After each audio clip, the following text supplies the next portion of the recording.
When ye therefore shall see the abomination of desolation spoken of by Daniel the prophet stand in the holy place, whoso readeth, let him understand. Then let them which be in Judea flee to the mountains. Okay, let's read Daniel in 11th chapter, verse 31. It says, an arm shall stand on his part, and they shall pollute the sanctuary of strength, and shall take away the daily sacrifice, and they shall place the abomination that maketh desolate. This is what Jesus is referring to. Now, in the time of Jesus, 39 years after his death, they put in the Roman armies came into the temple and polluted it, and they took away the sacrifice. But there's a greater fulfillment of this, of course. If we keep reading, it becomes clear. In verse 32, and such as do wickedly against the covenant shall he corrupt by flatteries. Now, in the first century, the ones that were doing wickedly against which covenant? The Mosaic law covenant or the new covenant with Jesus Christ? Well, it says, but the people that do know their God shall be strong and do exploits. Let's keep reading. And they that understand among the people shall instruct many, yet they shall fall by the sword, and by flame, by captivity, and by spoil many days. Now when they shall fall, they shall be holpen with a little help, but many shall cleave to them with flatteries. And some of them of understanding shall fall, to try them, to purge them, to make them white, even to the time of the end, because yet for a time appointed. And the king shall do according to his will, and he shall exalt himself, and magnify himself above every god, and shall speak marvelous things against the God of gods, and shall prosper till the indignation be accomplished. That's God's indignation. For that is determined shall be done. Now, this exalting himself above all gods. See, in verse 37 says, neither shall he regard the God of his fathers, nor the desire of women, nor regard any god, for he shall magnify himself above all. And when we take a look at 2 Thessalonians, 2nd chapter, Paul says, let no man deceive you by any means, for that day, speaking about the day of the Lord, Jesus Christ, shall not come except there be a falling away first. We've seen a great falling away from Christianity and all morality all throughout the earth. And that man of sin be revealed, the son of perdition, who opposeth and exalteth himself above all that is called God, or that is worshipped. You see, the same language as there in Daniel. So that he as God sitteth in the temple of God, showing himself that he is God. You see, that's blasphemy. You know, the beast in Revelation is covered with blasphemy and uncleanness. You know, so this is speaking of the wicked that would be revealed, that Jesus will consume with the spirit of his mouth and will destroy with the brightness of his coming. Whose working is according to all the working of Satan, with all power and signs and lying wonders, and with all deceivableness of unrighteousness in them that perish, because they received not the love of the truth, that they might be saved. And for this cause God sends them strong delusion, that they should believe a lie, that they all might be damned who believe not the truth, but had pleasure in unrighteousness. Okay, so this abomination of desolation, it shows that it's to come. If we keep reading, we see that in Daniel 11th, the 45th verse, it says, and he shall plant the tabernacles of his palace between the seas in the glorious holy mountain. That's Mount Zion, city of David, where the temple was built. Yet he shall come to his end and none shall help him. See, this is speaking of the great Antichrist in the time of the end.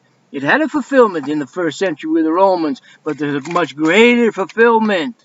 So let's take a look back to Matthew 24th chapter and read more what Jesus said. In verse 15, he says, when you therefore catch sight of the abomination of desolation spoken of by Daniel the prophet, then verse 16, then let them which be in Judea flee into the mountains. The Christians, they're the ones that understood, listened to Jesus Christ, paid attention to his words. And those Christians in Judea were to flee in the mountains. So all those that are in Judea, or who are Jews spiritually, who are of the Jews, whose the law of God is written in their hearts, they're to flee also into the mountains, or flee into the wilderness. We'll read more later on that in Revelation. Because the reason being is because of the great power we know that this satanic king will have. Verse 17, he says, let him which is on the housetop not come down to take anything out of his house. This it says, when you shall see the abomination of that. People get news at different times, but as soon as you see it, he says, don't hang around. Let him that is on the housetop not come down to take anything out of his house, neither let him which is on the field return back to take his clothes. Jesus Christ is concerned about your life.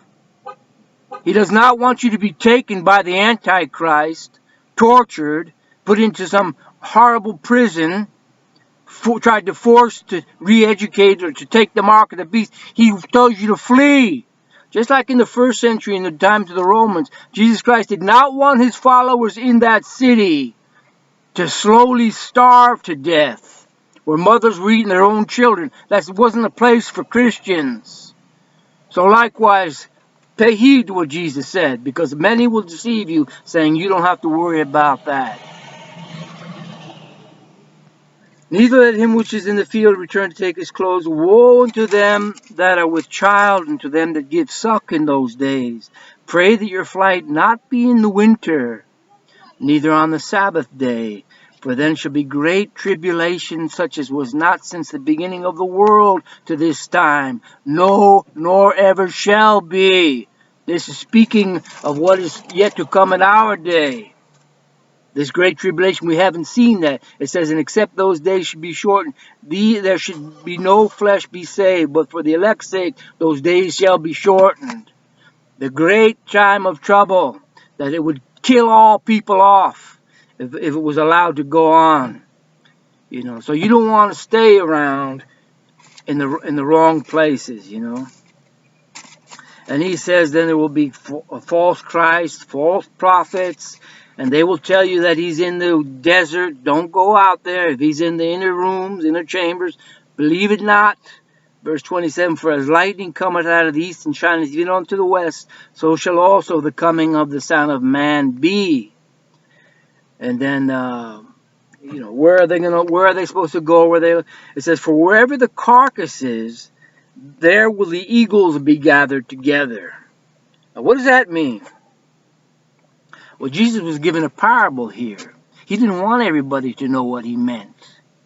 You know, otherwise he wouldn't have said it in symbolic language. But he says, unto you, his disciples, it is given to know the secrets of the kingdom. But those on the outside, it is not given. That's why they look in vain, and neither get the sense of it, neither do they be converted, and I heal them. So they go on in their error, and they pay heavily for that. So wherever you remember when the Pharisees started really barraging Jesus with questions. Tell us, you know, about paying tax, you know, what about the resurrection? And then Jesus came out really strong against them. And they took counsel together to kill him. They wanted him killed. So it was in that time they were like vultures flying around, you know, and trying to, as preying upon Jesus Christ. That was their prey. They wanted him killed, you know. And Jesus felt this, just like King David says, my enemies are more than the hairs of my head. Jesus Christ really felt that suffocation, that feeling that he knew he was going to suffer. And before in the garden, he sweated the blood. That was because of the intense suffering that he knew he would go through and anticipated. So they were. You see, in Luke, the 17th chapter, it says, wherever the body is, there will the eagles be gathered together. And some translations translate this, wherever the carcasses, there will the vultures be gathered together, because vultures are those kind of animals that go after dead um, prey. So anyway, that's Jesus could be saying, I'm not going to tell you where, because they're going to come after you. And he talks about that in Luke. They will bring you before their synagogues. You'll be brought before kings and rulers for my and the nations for my sake, and it will turn out you for a witness, a testimony. Don't meditate in your hearts what you will say, because it will be given to you in that hour what you shall say and what you'll speak. For it's not you that speaks, but the Spirit of my Father that is in you that is speaking. So, interesting though about this thing about the eagles. If you're looking at it closer, there's that verse in Isaiah. It says the young men will tire out and faint, and the old will grow weary. But they that put their trust in me will mount up like as wings of eagles, and they shall run and not tire out. And in Isaiah, and I forgot exactly where it is there in Isaiah. I'll write it down in the description. And we read in Revelation, the 12th chapter. And there appeared a great wonder in heaven, a woman clothed with the sun, and the moon under her feet, and upon her head a crown of 12 stars. Who is this woman? And she, being with child, cried, travailing in birth, pain to be delivered. And there appeared another wonder in heaven, and behold, a great red dragon, having 7 heads and 10 horns, and 7 crowns upon his head.